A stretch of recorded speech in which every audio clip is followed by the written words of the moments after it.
Hi everyone, and welcome back to the Chemist Couple podcast with your hosts Lee and Jess. We are both clinical pharmacists who work in GP practices in the northwest of England, and the aim of our podcast is to provide evidence-based advice, personal experiences and create awareness around long-term health conditions. We hope you enjoy the show. Okay, so this week we're going to be discussing national screening, and we are aware that it is a sensitive topic because we will be discussing cancers and it does affect a lot of the people that will be listening to this. And as always, our podcasts and shows are for informational purposes only.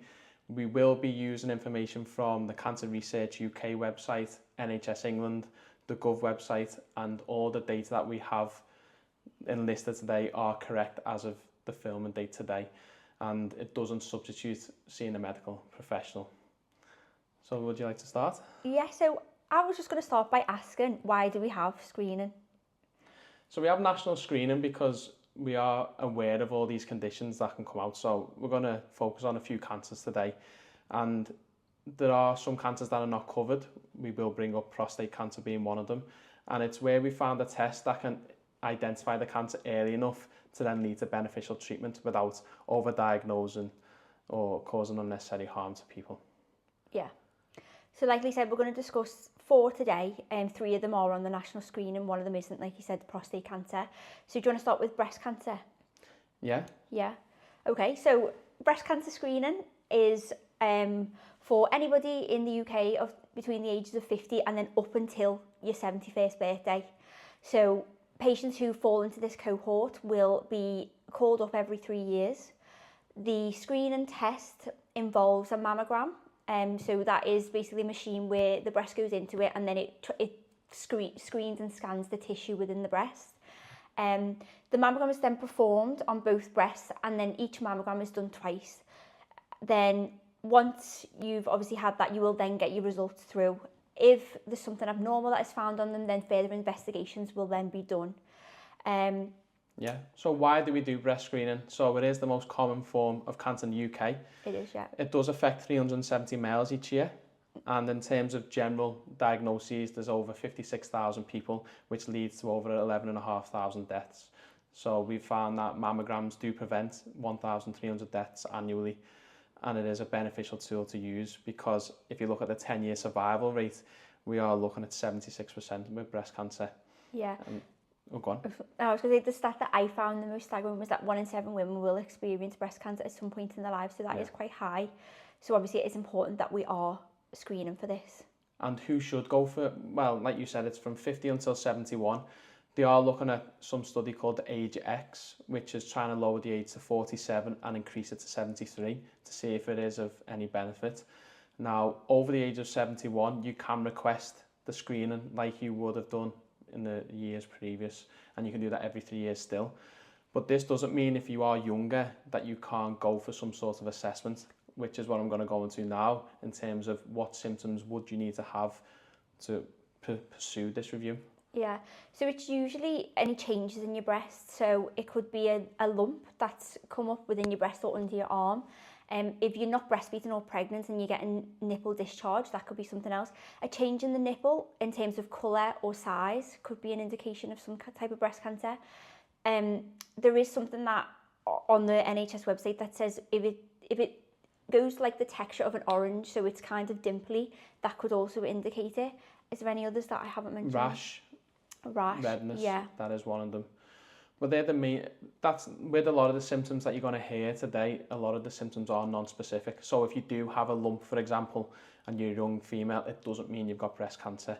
But also, on the other hand, it's not something that you should neglect and ignore because it could be glandular tissue that's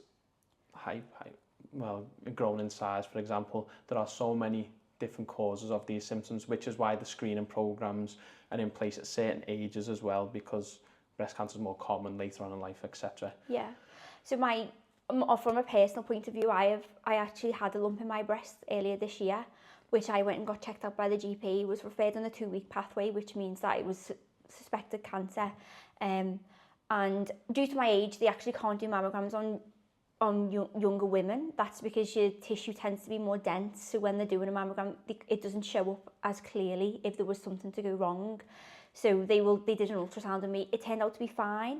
There was no cause identified, but it potentially could have been to do with stress, but we just don't know. Of course, But my mum and my nan and my mum's mum have had cysts that they've had removed. So maybe I'm at a higher risk of that. I don't know. But obviously, for me, I found the lump, and then it was important to just go and get checked because, it was that's a painless. peace of mind. Yeah, it was. It was painless. I was in and out. They were really lovely in the centre where I went to. And yeah, I now have peace of mind that I know that there was nothing sinister going on. Yeah, and just for those, a mammogram is an X-ray, and it normally takes half an hour, and it will be by an appropriate gender staff. That is something that we need to make clear. It's not that you will go in there and there'll be someone that you don't feel comfortable with. They're very professional, normally very knowledgeable in this area anyway. They put you at ease and you're in and out. You can always ask for a chaperone as well, so if you feel like you want somebody else within the department in with you, you can ask for that. Yeah, and there are ways of opting out of screening. It's not a requirement. With anything with your health, you have the autonomy to make the decision yourself. But in terms of why you would opt out, for example, if you're if you're in the younger years, you could have just given birth. You could have had recent trauma, recent surgery, for example, so you could have a temporary opt-out form. And that's the most important part, is that you make sure you opt out in what's relation to your circumstances, because you can, for example, if you've got a severe health condition and it's a best interest to know you've had a previous mastectomy, both bilateral mastectomy, you can then opt out permanently. So you will not show up in any national screening systems. Yeah. I think an important point to make as well is that if you do opt out for whatever reason and you want to opt back in again, just make sure that you check the protocol for that. I'm pretty sure that you probably have to maybe do a written consent to opt back into it, so just bear that in mind. So that's breast cancer. Again, everything that we've said will be on the Cancer Research website. We come across that, and I mean, it's a sad read, because the only reason you would be on there is either you've got someone affected by it or you are a healthcare professional looking at it. The data is easy to follow. There's diagrams on there, there's videos, there's a lot of infographics. So if you do know someone who's affected, that is definitely somewhere where I will go to. So the next topic is bowel cancer. Bowel screening. Do you want to go through that one? Yeah, so bowel screening is used to detect bowel cancers. They're also known sometimes as colon cancer. So cancers which affect the large bowel. And anybody between the ages of 54 and 74 is eligible for this, and it's usually every 2 years. The NHS long-term plan does incorporate this to be rolled out to people above the age of 50, so I think they're in the process of doing that. The test is a fit test, which means that it's a stool sample that you will send off. When you get the fit test, there's instructions on them that document clearly what to do, so it is quite easy to follow. And then I think it's 2 weeks after you've done it, and then you'll receive your results. Yeah. But bowel cancer is the 4th most common cancer in the UK. Yeah, it's the result. 42,000 people are diagnosed annually, over 16,000 deaths. In terms of its 10-year survival rate, it is lower. I believe it's towards 51%. So it is a bit more serious. But like you said then, the test is a fit test, which is different from previous generations. So it used to be called a fecal occult blood test, and that changed in 2019. And that was, we've had personal experience anyway, but that's where you had to do 3 stool samples over a couple of days, and then you had to take a sample from it and it would react with a chemical. And now they found this new test which is more accurate. It's got less false positives, meaning the results are more accurate in terms of they don't mislead you in the same way they did previously. And you come up with a number now as opposed to like a quality, well, it's called quantitative now, where it gives you a number, as opposed to qualitative, where it was an interpretation of the results. But like you said, it's every 2 years that you do it. The test is easy, as long as you make sure you write down the date of the sample on it. Any further tests normally lead to colonoscopies. That's normally about 2% of the people who take the test. Yeah, I was going to say that even if you do get a positive fit test, it could be a whole host of different things. So it could be polyps, which are growths in your bowel, which they do need to be checked. So that's just another thing to know, but they're not cancerous usually. So it could be something to do with that. It could be IBD. It could be that you've had a recent infection. Yeah. Could be trauma, surgery. Yeah, if you've got like anal fistulas, or if you've got even hemorrhoids, it can all cause a positive fit test. So I know that I had a patient yesterday actually who he was on the bowel screening. His fit test had come back positive, and he was worried that meant that he had cancer. Obviously, I had to explain to him that it doesn't mean that you have cancer. It means that you will need further investigation to rule out that it potentially is cancer.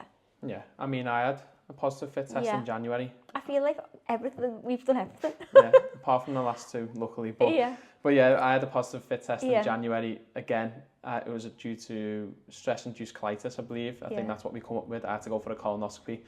It's not the worst thing in the world. Obviously, it's a bit foreign to me going through that process, but again, like you with the screening and the ultrasound, it's peace of mind at the end of the day. Sadly, like with all tests, it doesn't mean it's going to capture everyone with cancer. So my nan, she sadly passed away coming up to 20 years next year of bowel cancer. She was only mid-60s. She'd done the fecal occult blood test, which I said changed in 2019. Hers come back as fine. It's negative. Ended up coming up as stage 4, and within 3 months of diagnosis, she'd sadly passed away. But that's the whole point of these national screening. Try and catch it as early as you can. Yeah. But it is taking it with a pinch of salt. And I was going to say, we didn't mention that with the breast screening, but with all of these screening protocols, it doesn't mean that it is going to capture every single person. There can be false negatives. Yeah. So that's just another thing. If you do have any of the symptoms of these cancers, then it is important to push for further testing when necessary. Yeah. If even if it comes back that it is false, if it continues, if you have a change in bowel habit that's been continuing on, if you have, you feel a mass in your stomach, if you've got blood in your stools. Yeah, if you've had any unintentional weight loss, these are all signs that it could potentially be bowel cancer, so don't ignore them signs. Yeah, I was going to go through them, but you've done, and then you've got lethargy, and you have anemia, bloating. Yeah. So again, it's very non-specific, which is hard with, that's why you need to go for these tests, and I know some of them aren't pleasant. The colonoscopy, like we said, that's the next step if your results come back abnormal or they want to look into it further. If you've got something called Lynch syndrome, which is something you want me to look into, I do, which is where you've got a genetic risk of cancers due to other things within the family, for example, you would bypass the fit test from what I know, and you would go to colonoscopies every 2 years purely because you are higher risk as a baseline. Yeah.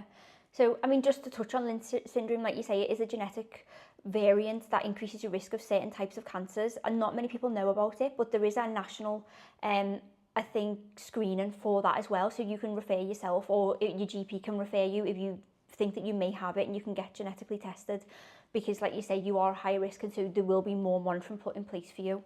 Yeah, I wasn't even aware of it. No, I wasn't until you went through what you've been through, because the most common types of cancer, if you do have Lynch syndrome, and it'll be within your family, is prostate cancer, bladder cancer, stomach cancer, bowel cancer, and then in very rare circumstances, it can be skin cancers.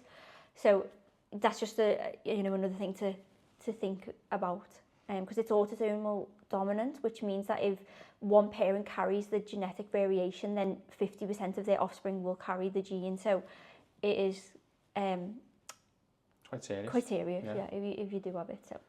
Okay. I mean, we're going to go back over the main stats at the very end of this, just to touch upon the age ranges. But like we said, if you fall out of it and you've got them symptoms, even if you're 30, go to the GP. They said for 3 weeks, 2 to 3 weeks. Yeah, if you've got change in bowel habits or any of the other symptoms. I would definitely be in touch with someone a bit sooner than that and see what they do, because it's all down to local protocols and down to your family history. Yeah. So it will change. I think if you think about it, if you do have blood in your stool, it can look quite scary. So I think a lot of people will probably refer or self-refer earlier than the 2 to 3 weeks, I could imagine. Yeah, it depends on volume as well. It doesn't say, but if it's a small, minute volume, you might miss it. But if it is large volumes, you will normally go to A&E. Now, the next one is cervical cancer, which is, it's normally the most common in 30-year-olds. Yeah, 30 to 34 is the most prevalent of the Yeah, and I think the biggest thing for this one was on the cancer research website, it said it's 99.8% preventable. Yeah. Through vaccines and screening, which is scary really, because we've got that tool, we've got them things to use at our disposal, so we should do. Yeah. But despite that, there is still over 3,200 diagnosed each year, which is leading to over 850 deaths. Yeah. I think it is, and I think there's a stigma around it because it's just smear, this one. So young girls will know what that, if you say smear, okay, I know what that means. There is a stigma around it where, because of the age of the people who are being tested, so between the ages of 25 and 64, tend to be younger, you feel more embarrassed. I know that all of my friends were, whenever we got called to go and get our smears, we were like, oh, what was it like? And you do get hype it up, and you feel nervous for going in. And trust me, that is the worst part, because the actual procedure is painless. It takes about 5 minutes, and the nurses that do them have usually been doing them for years. So they're so discreet, and they're just lovely about it. Yeah. And so there's nothing to be worried about. And like you say, it's 99.8% preventable. So if you just go and get your smears, girls. I know. So I was going to go on to what the test involved. I've never had any experience of it, but it's a speculum, which is a plastic device which is inserted, and then a soft brush is inserted through this device, and it just is brushed against the cervical area to collect some cells. They then go off. They then look for HPV, which is human papillomavirus, and then from there they determine what needs further testing. Again, it doesn't mean you've got it at that point. It just, something might be a bit obscure. And that's all it is. It takes a couple of minutes. It's normally by, again, a gender appropriate member of staff, and well experienced, well trained, put you at ease. Yeah, they're so discreet about it. Like I say, you've got a cloth, like a blanket over you, so they literally just get it in and out, and then it's done. And like I say, it's painless. And even though, so I got my HPV vaccine, it doesn't mean, if you've had it, it doesn't mean that you're protected against it. You still need to go for your smears. Which is the same with every vaccine. You have the flu vaccine. It's just the idea that it builds up immunity within your body, so that if you ever do encounter this pathogen, you do have a defence there already. Now, who gets tested? So you said it starts at 25 to 64. Yeah. Until the age of 49, it is every 3 years? Yep, every 3 years, and that's because you're more likely to develop cervical cancer at a younger age, which is different to most other cancers, but which is quite interesting. Yeah. And then anybody over the age of 49, it's then every 5 years, up to the age of 64. And then you can opt in again after the age of 64 to have it, can't you? Yeah, and that's the same with all the screening programs, that you can continue to have this monitoring at that frequency. Yeah. There is one thing I do want to say, is it depends on where you live within the UK, how frequent the cervical monitoring is. And I believe Scotland is every 5 years. Don't quote me on it, but that is something, especially once you've hit that age, you should be looking within your local area how often I can get cervical screening. Yeah. Like we said, it's a utensil there that's going to prevent you having a serious cancer, and it is preventable, so why not? Because, like we said, there's still 850 people that die each year, and it is a 51% 10-year survival, so it is serious once you get to the end stages of it. Yeah.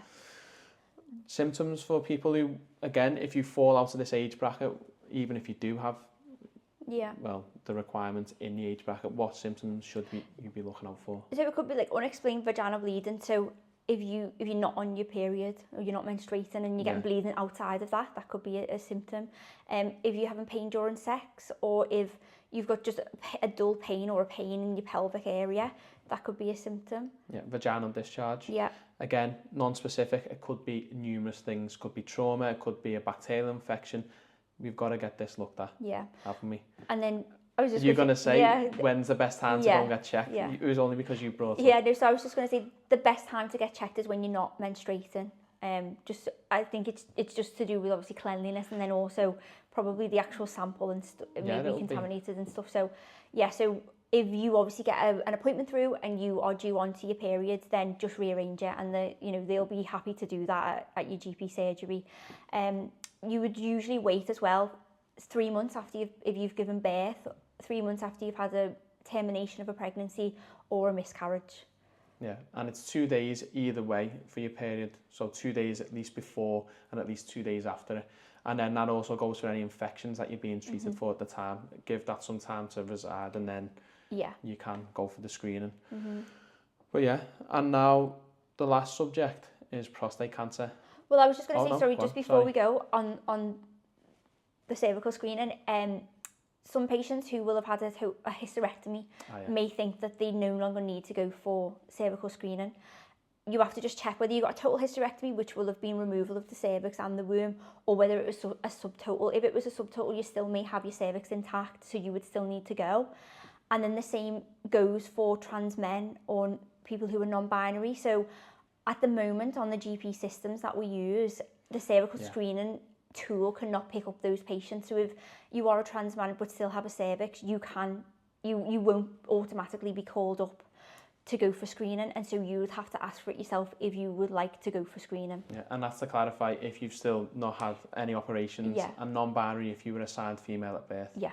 And that also applies for breast screening. Yeah. The system that we use EMIS. The system one out there, they may not pick it up like you just said. Yeah. Is there anything else? No, I think that's everything. No, I missed. That's a very important part, to be honest. Now, prostate cancer, there is no screening program for this. There are 11 national screening programs. Prostate cancer isn't one of them. And it's not because it's any less significant than the other cancers. It is the biggest cancer in men. It still leads to 12,000 deaths annually, and over 52,000 people are diagnosed each year. Men stereotypically are poor for going to the GP, especially with intimate reasons.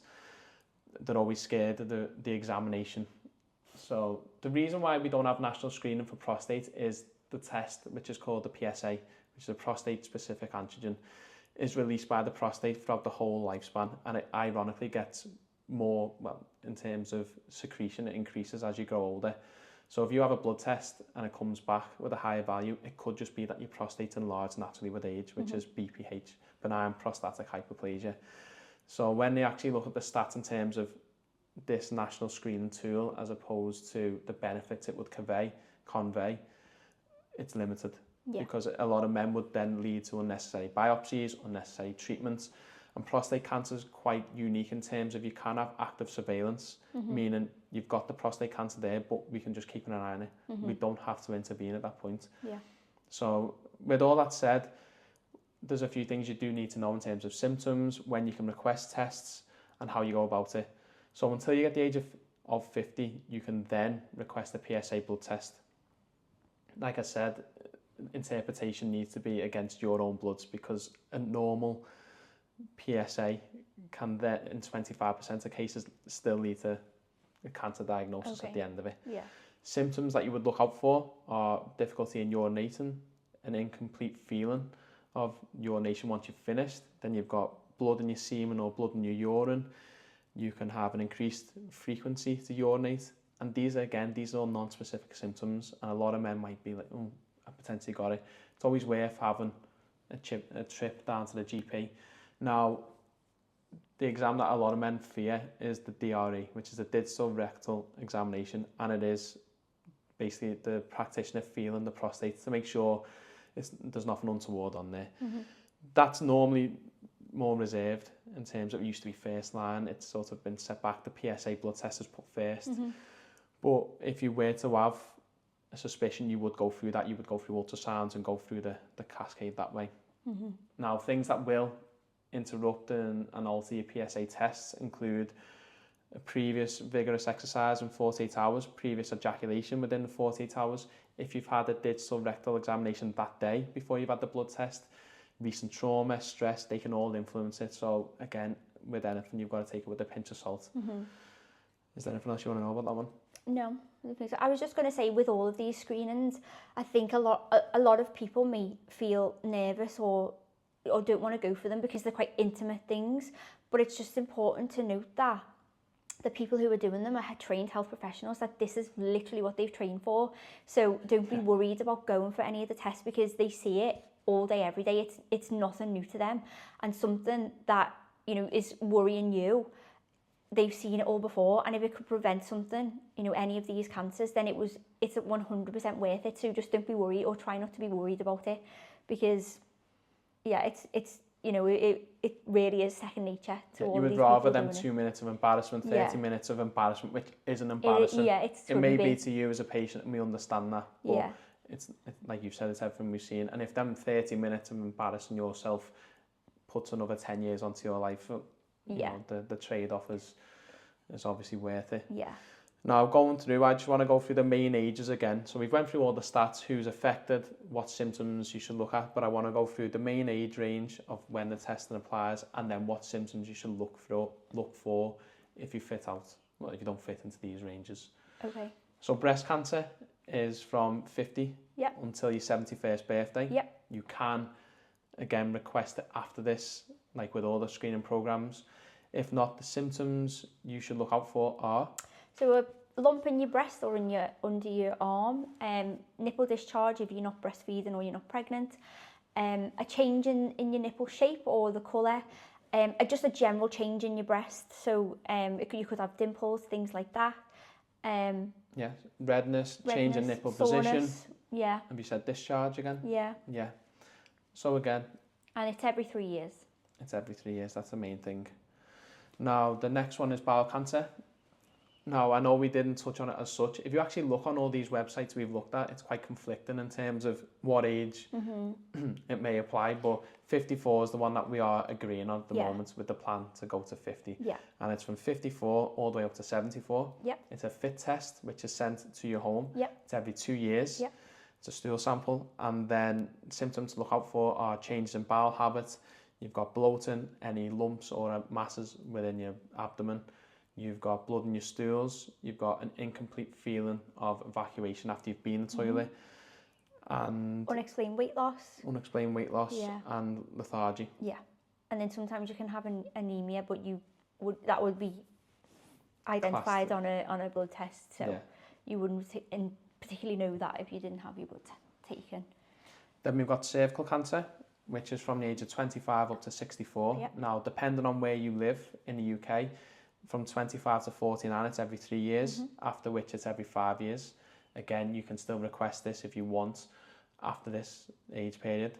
Now, with breast cancer, if you're a trans male, or you are a non-binary assigned female at birth, you still need to fit into this national screening if you haven't had the relevant operations. And the symptoms that you look out for are... So unexplained vaginal bleeding, it could be vaginal discharge, pain during sex, or just pain in the pelvic area. Yep. And then the last one is prostate cancer. Not a national screening programme, but if you're over 50, it's worth adding it onto your blood test if you feel you want to go down that route. Symptoms of it, yeah. Yeah, symptoms normally are difficulty in starting to urinate, weak stream, for example, an incomplete feeling of bladder emptying, you've got blood in your semen or within your urine, and the last one is increased frequency or urge to urinate. And yeah, they're the main ones we wanted to cover. There are, again, there's 8 other national screenings that we haven't gone through. We just picked them because I think as well, the 8 other ones off the top of my head are more unique to individual patients. So it could be patients living with other other long-term health conditions such as type 2 diabetes, whereas this actually is available for almost everyone who fits into them age categories. So that was the difference between these ones, wasn't it? Yeah, and we also wanted to look, because we've had a lot of questions from patients, when do I fit into this regime, when can I go for this test? It's always good to know. It's always moving the boundaries to trying to find better tests. And also like increase the ages and decrease the ages of who can be screened. Obviously the ultimate goal of this is to prevent as many cancers as we possibly can. So. And with life, you are not going to have a perfect result. You are going to, sadly, people will slip through the net despite going for regular testing. There are going to be people who are overdiagnosed, on the other hand, and gone through treatment that they necessarily wouldn't have warranted. But this is something that you've got to take with a pinch of salt, because it is a population-based cohort, isn't it? Yeah. But one thing I would say, if you do have them symptoms, don't hold back. No. It's not embarrassing. We see these all the time in surgery and clinics, and it's nothing to us. No. That's one thing I would say. Yeah, it's second nature. We see it a lot, and we would rather patients come in and get it checked you know, than not, and worry about it. But yeah, no, thank you for listening to the podcast. As always, if you have any other questions that we haven't touched upon in the podcast, then drop us a message, let us know. And also, if there's any topics that you would like us to discuss in the future, again, just let us know. This will also be going up on YouTube again, so if anybody's listening to it on Spotify and would prefer to see it as a video format, then you know, head over there and make sure that you subscribe and like the channel, because we would love that. And we are going to link everything below in the description, all the sources we've used, and where you can go to if you need any further help. If you need further help, that's also probably a good place to start. But yeah, thanks for listening.